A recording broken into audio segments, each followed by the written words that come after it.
रामनवमीला फक्त पूजा नाही, जर भगवान राम कडून या 3 गोष्टी शिकलात तर आयुष्य बदलू शकतं. 1. कर्तव्य सर्वात आधी, ड्युटी फर्स्ट.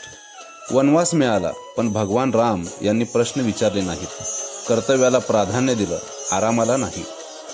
लाईफ लेसन, आयुष्यात कारणं नकोत, जबाबदारी घ्या. 2. कठीण काळात शांतता, काम इन चाओस. राजा ते वनवासी तरीही कधीही रागात चुकीचा निर्णय घेतला नाही.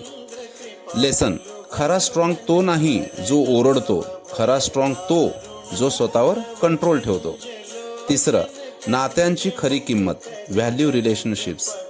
भाऊ, पत्नी, मित्र, प्रत्येक नातं मनापासून जपलं. लेसन, सक्सेस एकट्याने नाही, नात्यासोबतच मिनिंगफुल बनतं. रामनवमी फक्त सण नाही, तो आपल्याला कसं जगायचं हे शिकवतो. जर तुम्हालाही चांगला माणूस बनायचा असेल तर आजपासून एक तरी रामासारखा गुण अंगीकारा. जय श्रीराम.